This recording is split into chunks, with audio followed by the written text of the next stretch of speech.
So in my last lecture, we discussed about the X-ray diffraction, Bragg's law, and in this lecture, we are going to discuss about the basics of crystallography. So as you know, crystal is a periodic arrangement of a unit cell. Means all atoms are arranged in such a manner that from each direction you are visible to see the same structure, same arrangement. So this is a very fixed, arranged, periodic kind of arrangement of a particles or atoms. ठीक है? So crystal जो है ऐसा structure है जिसमें सभी atom, जैसे आपके क्लासरूम में पूरे लाइन से बेंचेस लगे हैं, आप उसमें जाके बैठते हो, ठीक है? सो इस टाइप का जो अरेंजमेंट होता है, that kind of arrangement is known as crystal, ठीक है? तो we categorise this crystals by this A B C, मतलब ए बी सी जो प्लेन्स है उसके बीच का जो डिस्टेंस है वो, क्योंकि because it is a three dimension, तो three dimension picture is not possible to produce in this PPT. So this is the distance between x-axis, y-axis, and z-axis, and the angle between AB, BC, CA is alpha, beta, and gamma. So this A, B, C, and alpha, beta, gamma will give you the different kind of types. So as yesterday I told, there are 7 crystal families, 7 crystal families, 7 crystal systems: cubic, tetragonal, hexagonal, rhombohedral, orthorhombic, monoclinic, and triclinic, all based on this ABC and alpha, beta, gamma. When A, B, C are same and alpha, beta, and gamma all are 90 degree, then it is cubic. And see this, one is not equal, one is not equal, angle will be changing. So this will leads to different kinds of crystal structure. तो जितने भी type के crystal structure हैं उसमें किसमें difference होता है आपका?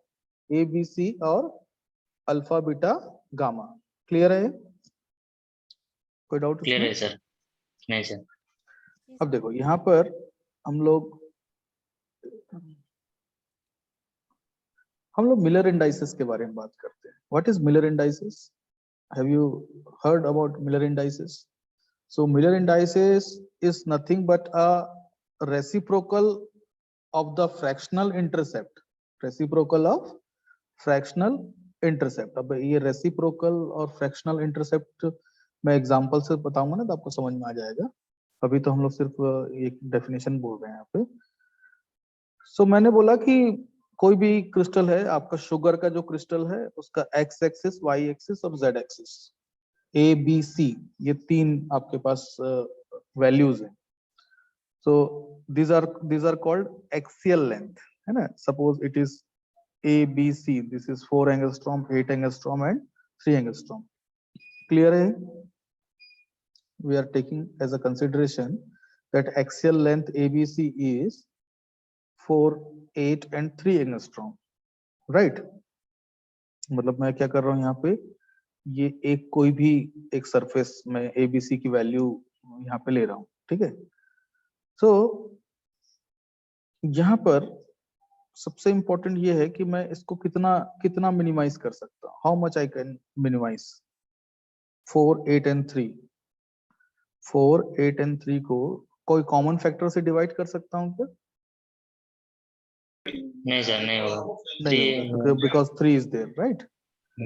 तो नॉर्मली इसको अगर सबको मैं 4 से डिवाइड कर दूं, सपोज इट इज 4, तो कितना आएगा? यहाँ पे 1 आएगा, 2 आएगा, और यहाँ पर 3/4 आएगा, ठीक है? इसका जो रेसिप्रोकल होगा, रेसिप्रोकल मतलब व्युत्क्रम, उल्टा, उसको हम लोग क्या बोलते हैं? Miller indices. क्या बोलते हैं इसको? Miller indices. क्लियर है? Yes sir. तो मिलर इंडाइसेस के कुछ क्वेश्चंस आप लोग करोगे ना तो आपको और उसमें समझ में आएगा. तो Miller indices, what it represents? तो मिलर इंडाइसेस ये जो कट है ना, ये जैसे ये कट है, ये कट है, ये कट है, ये ऐसा कट है, तो ये सबको, ये सभी जो कट है इसको डिफाइन करता है। तो 110 बिकॉज ये आपका z एक्सिस में नहीं है, सिर्फ x और y में है। 200 क्योंकि बीच का है। 100, हाँ। तो इस तरीके से हम लोग इसको मिलर इंडाइसेस को डिफाइन करते हैं। At least solve at least 5 to 10 question, because it is very small question on Miller indices, then you are able to get the concept of Miller indices. ठीक है?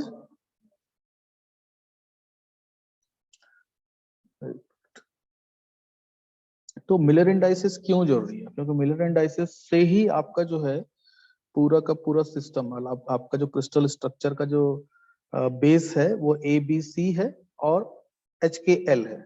अब ये HKL जो वैल्यू है वो कैसे पिक्चर में आएगा और कैसे इसका एक बहुत ज्यादा इंपॉर्टेंस है, वो हम लोग और अभी समझेंगे आगे। ठीक है? सो हम लोग एक्सरे पढ़ के रहे हैं। एक्सरे हम लोग पढ़ रहे हैं कि हम लोग कोई मटेरियल लेंगे और उस मटेरियल का स्ट्रक्चरल डिटर्मिनेशन करेंगे। क्या करेंगे? स्ट्रक्चरल डिटर्मिनेशन, मतलब हम कोई भी पार्टिकल लेंगे और उस पार्टिकल उस मटेरियल का हम लोग स्ट्रक्चर क्या है वो पता करेंगे। ठीक है?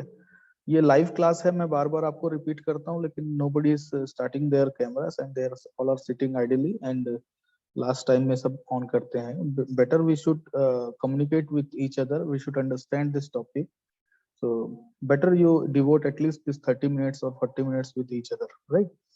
So specimen preparation, so first we will do specimen preparation। 0.1 micrometer और 40 micrometer का जो particle size है उसको हम एक ग्लास स्लाइड में इस मटेरियल को हम क्या करते हैं? फिक्स करते हैं। ठीक है? पाउडर को हम क्या करते हैं? इसको एक ग्लास स्लाइड में से बिल्कुल फिक्स कर देते हैं। ठीक है? ग्लास स्लाइड बन गया और उसको हम लोग क्या करेंगे? एक्सरे पे रखेंगे। ठीक है? अब एक्सरे पे रखेंगे, ये मैं बाद में बताता हूँ आपको। ऐसा एक्सरे मशीन होगी, दिस इज एक्सरे डिफ्रैक्टोमीटर। यहाँ पर आपका सैंपल पुट ऑन होगा। कहाँ पर? आपका जो सेंटर में जो दिख रहा है वहां पर आपका एक्स जो सैंपल है वो इस एरिया पे आपका सैंपल जो है पुट ऑन होगा। क्लियर है?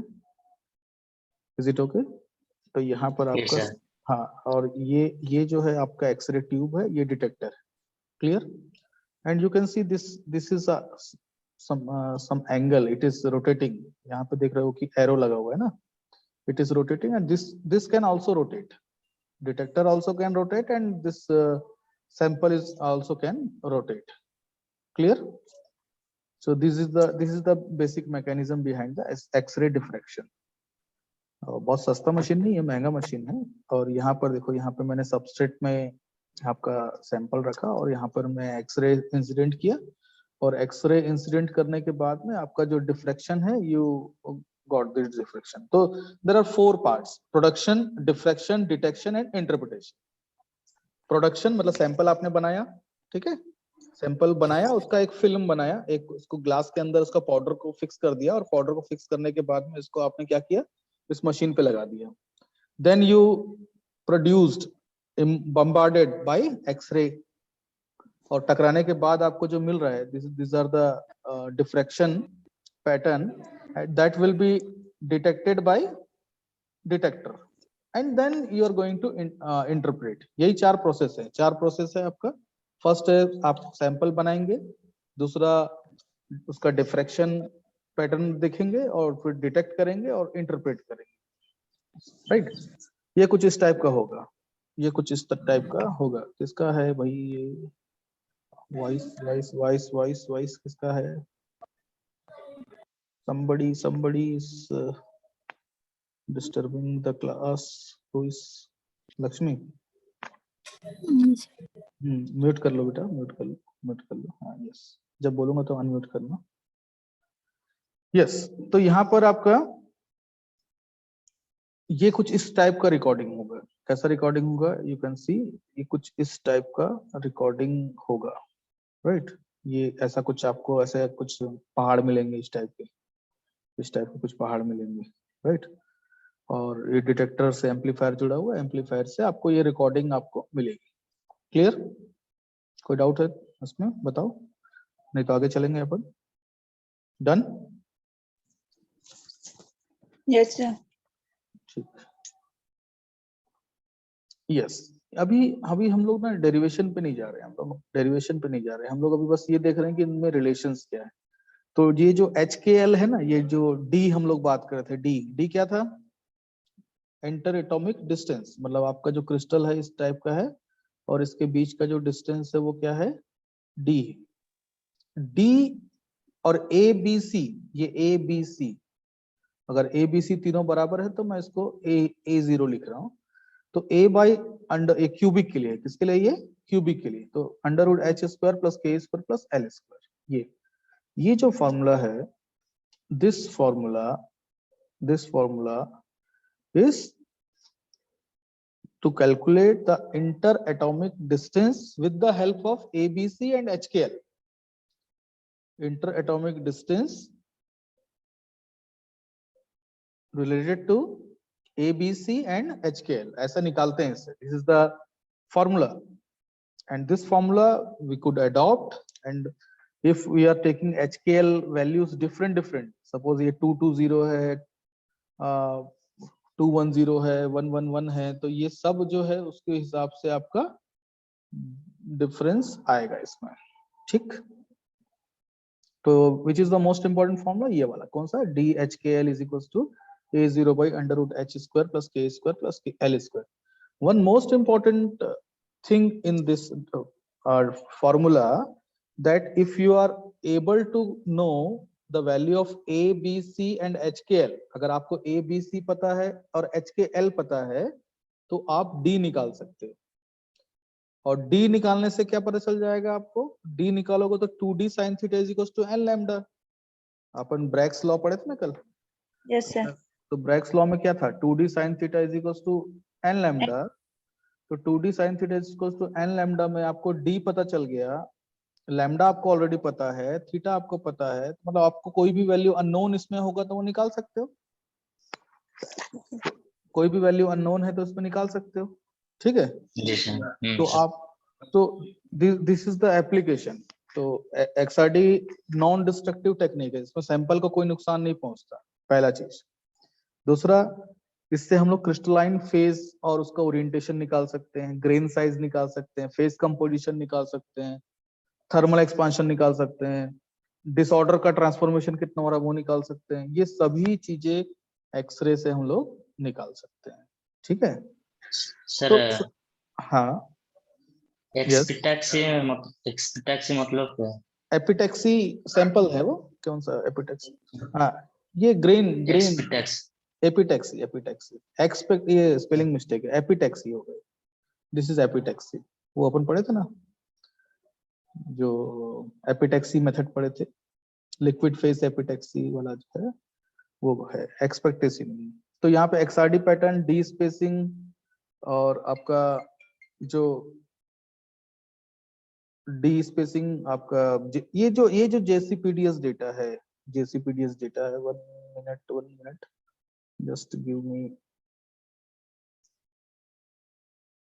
तो ये जो JCPDS जो लिखा है ना, JCPDS, ये हर सैंपल का, हर क्रिस्टल का एक स्टैंडर्ड कार्ड नंबर है। क्या बोलते हैं इसको? Card number, JCPDS। ठीक है, ये JCPDS कहाँ पे है पिक्चर में? ये JCPDS है। इसका एक पूरा फुल फॉर्म है, लिख लो इसको, joint committee on powder diffraction standards. Joint committee on powder diffraction standards. ठीक है, अभी 1978 में ICDF हो गया है, international centre for diffraction data. तो ये जो ऑर्गेनाइजेशन है, ये जो ऑर्गेनाइजेशन है, ये हर मटेरियल का एक डेटाबेस रखता है। जैसे आधार कार्ड है ना आपका, थंब वहां पे स्टोर है, रेटिना स्कैन आप पे स्टोर है, तो then it will matches with your identity, right? तो आपका थंब लेके वो पूरा बता देगा कि आपका जो है टोटल नाम क्या है, एज क्या है, कहाँ रहते हो, है ना? तो वैसे ही क्रिस्टल के लिए जितना भी डेटा साइंटिस्ट लोग जो निकाले हैं, वो सब डेटा आपको इस JCPDS का डेटा में, कार्ड में आपका स्टोर होगा। सपोज NaCl है तो NaCl का स्ट्रक्चर ऐसा होगा, DEA होगा, HKL ये होगा, ये पीक्स है, ये पीक्स आपका ये होगा, इस टाइप से ये दिए रहता है। मतलब you have to collect your X-ray data and compare with this card. इस कार्ड के साथ आपको उसको क्या करना पड़ता है, कंपेयर करना पड़ता है। ठीक है, तो इसमें ये जो एक्सरे है, ये जो एक्सरे है वो जो स्टडी है वो टेम्परेचर के साथ कर सकते हैं हम लोग, इलेक्ट्रिक फील्ड के साथ कर सकते हैं, प्रेशर के साथ कर सकते हैं, डिफॉर्मेशन के साथ कर सकते हैं। ये सब स्टडीज का एक्सरे के ऊपर फर्क आएगा। अगर अलग अलग टेम्परेचर, जैसे एक सैंपल को आपने 600 में किया, 700 में गर्म किया, 800 में गर्म किया, 900 में किया, तो सबका एक्सरे डिफ्रैक्शन पैटर्न अलग अलग आएगा। Are you getting my point? अगर मान लो उसमें इलेक्ट्रिक फील्ड Yes, लगा sir. दोगे, उसमें इलेक्ट्रिक फील्ड लगा दोगे, वोल्टेज कम ज्यादा करोगे तो भी आपका एक्सरे चेंज होगा। क्यों चेंज होगा? क्योंकि ये सभी का इफेक्ट उस मटेरियल पे आएगा। समझ गए? आपके जितने रिसर्च पेपर है ना, उस हर रिसर्च पेपर का बेस यही है। उसमें या तो टेम्परेचर चेंज करेगा, या तो इलेक्ट्रिक फील्ड चेंज करेगा, या प्रेशर चेंज करेगा, या कोई इसमें स्ट्रेसेस आएंगे, डिफॉर्मेशन होगा, और किसी भी टाइप का इसमें जो है चेंजेस जो है वो पॉसिबल है। Clear? Yes, sir. Yes, sir. अब देखो यहाँ पर ये जो स्टडी है, जैसे आप जैसे स्टूडेंट है, मेरे से लोपामुद्रा भी पूछ रही थी कि किस पे काम करना चाहिए, तो यहाँ पर देखो एक सिंपल मटेरियल है जिसका हमने एक्सरे किया है अलग अलग टेम्परेचर पे। You can see this X-ray at different temperature, 450, 300, 250। क्या डिफरेंस है? देखो पहले जब टेम्परेचर कम था तो ये ऐसा था, फिर जैसे बढ़ाता गया तो ये पीक्स आ गया, और बढ़ाया तो ये पीक बढ़ गया और बढ़ गया, है ना? तो ये जो, और इसका हार्डनेस भी चेंज होगा, इसका हार्डनेस भी चेंज होगा, इसका जो ग्रेन साइज है, ग्रेन साइज भी क्या होगा, डिक्रीज होगा। So this is a beautiful work. और ऐसे ऐसे जो वर्क हैं वो इजीली पब्लिश होते हैं। क्या होते हैं? पब्लिश। रिसर्च आर्टिकल, जो मैं बार बार बोलता हूँ, रिसर्च आर्टिकल में ऐसे डेटा को हम लोग यूज करते हैं। ठीक है, अब देखो ये टेम्परेचर का, ये बहुत सारा टेम्परेचर में यूज किया, देखो इतना सारा टेम्परेचर में यूज किया, तो इसका पूरा जो है एक, ये तो बहुत, देखो ये तो मशीन आपके घर पे होना चाहिए तब इतना डेटा निकाल पाओ, otherwise it is very difficult to get this much of data. Only 2-3 temperature is enough to get your data. ठीक है, अब देखो ये आपका इलेक्ट्रिक फील्ड के हिसाब से चेंजेस हैं। इलेक्ट्रिक फील्ड में चेंज करूंगा तो ये चेंजेस आएंगे। नॉर्मली देखो XRD का जो पैटर्न होता है वो कुछ इस टाइप का रहता है। जैसे आप डेटा निकालोगे ना तो आपको ऐसा पहाड़ दिखेगा आपको अलग अलग, और इसको हम लोग JCPDS से कंपेयर करके इसके ये जो 22, 200, 220, 222, 420, ये सब उससे कंपेयर करके इस पीक को हम लोग इंडेक्स करें। इसके लिए सॉफ्टवेयर्स भी आते हैं, रिटवेल्ड रिफाइनमेंट सॉफ्टवेयर्स आर अवेलेबल, उससे अपन करते हैं। लेकिन ठीक है, वो अभी PG लेवल पे अभी उतना इम्पोर्टेंट नहीं है, लेकिन at least you should understand how to index this XRD data। तो ये इंडेक्स कर दिया आपने, तो अब इससे एक बहुत इंपॉर्टेंट जो चीज है वो निकलती है। तो हम लोग यहाँ पर क्या करते हैं, पीक का जो शेप है, पीक पोजीशन, पीक विड्थ और पीक इंटेंसिटी, देखो ये मेरे पास एक पैटर्न है, एक पैटर्न है, उस पैटर्न में इंटेंसिटी और ये जो एंगल है 2θ, हम लोग क्या करेंगे, एंगल को चेंज करेंगे। मतलब आपका जो सैंपल है, सैंपल को रख दिया और गोल गोल घुमाए और एक्सरे उस पे अलग अलग एंगल पे पड़ रहा है, तो थीटा की वैल्यू क्या हो रही है, चेंज हो रही है। क्या हो रही है? थीटा की वैल्यू चेंज हो रही है। ठीक है, तो दोनों चीजें, आप सैंपल को भी घुमा सकते हो और एक्सरे सोर्स को भी घुमा सकते हो, दोनों।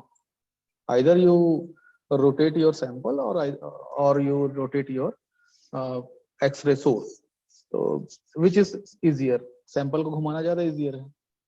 ठीक है, तो आपको मैं बताया कि ऐसे ग्राफ मिलेगा, this kind of graph is possible, and out of which one of the most important thing which you can calculate which is called particle size. Particle size आप निकाल सकते हैं। आप बोलते हो नैनो है या नैनो नहीं है, तो कैसे पता चलेगा? इस XRD से पता चलेगा। इस XRD से आप क्या करोगे, जो इसका सबसे ऊंचा पीक था, ये सबसे ऊंचा पीक ये वाला है, ठीक है, ये वाला सबसे ऊंचा पीक है, लेकिन इसमें से कोई भी एक पीक है ना, ये सबसे ऊंचा पीक है, उसको हम लोग लेंगे यहाँ पे, और उसका फुल विड्थ हाफ मैक्सिमा, इसका मैक्सिमा को ऐसा लाइन खींचो, इसका आधा कर दो, full width half maxima, full width half maxima निकालेंगे, और उसके बाद उसका एरिया निकालेंगे। ठीक है, जो इंटेंसिटी है, जैसे 2000 है तो उसको आधा कर दोगे तो वह 1000 हो जाएगा, और वहां पे उसका एरिया निकालोगे तो उसको बोलते हैं FWHM। क्या बोलते हैं इसको? FWHM। ठीक है, फुल विड्थ हाफ मैक्सिमा। तो यहाँ पर एक बहुत इंपॉर्टेंट फॉर्मूला हम लोग यूज करते हैं, जिसको हम लोग बोलते हैं डिबाई शेरर फॉर्मूला। क्या बोलते हैं इसको? Debye Scherrer formula. तो ये जो डिबाई शेरर फॉर्मूला, ये पार्टिकल साइज को निकालने के लिए, किसको निकालने के लिए? पार्टिकल साइज को निकालने के लिए यूज किया जाता है। ठीक है, इसको लिख लो 0.9 into lambda by D cos theta. Please right, note down your की पॉइंट्स, तो फिर वो आप लास्ट में फिर कहानी सुनोगे तो समझ में नहीं आएगा क्या पढ़ा रहा था। Still others are keeping their videos off, तो आप लोग को अटेंडेंस थोड़ा सा मुश्किल होगा ना। यस, तो यहाँ पर lambda is fixed, lambda is fixed 1.54 angstrom. मैंने बताया था ना, कॉपर के अल्फा सोर्स के लिए, तो 0.9 इंटू लैम्डा, लैम्डा की वैल्यू फिक्स है, इसको मल्टीप्लाई करोगे तो कितना आ जाएगा? ये 1.38 ऐसा कुछ आ जाएगा ये, राइट?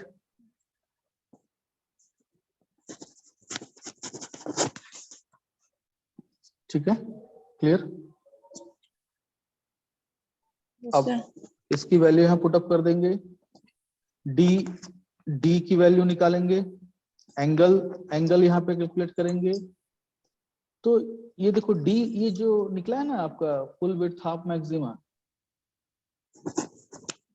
ये जो फुल विड्थ हाफ मैक्सिमा जो निकला है ना, वही डी है। ये लिखा है देखो यहाँ पे, D the full width at half maxima. और इसको अपन एक सॉफ्टवेयर से भी निकालते हैं, you can calculate with it is using origin, और या फिर आप सिंपल जो एक्सपेरिमेंट्स हैं, सिंपल आप ग्राफ पेपर से भी निकाल सकते हो, तो वहां से डी निकलेगा। तो ये सबकी वैल्यू पुटअप करोगे यहाँ पर, तो आपका पार्टिकल साइज निकलेगा। क्या निकलेगा? पार्टिकल का साइज निकलेगा। देखो ये है ना फुल विड्थ हाफ मैक्सिमा, तो इससे आपका पार्टिकल साइज कैलकुलेट होगा। तो पार्टिकल साइज डिटर्मिनेशन का आप सर्च करना, और पार्टिकल साइज डिटर्मिनेशन को आप करके देखना।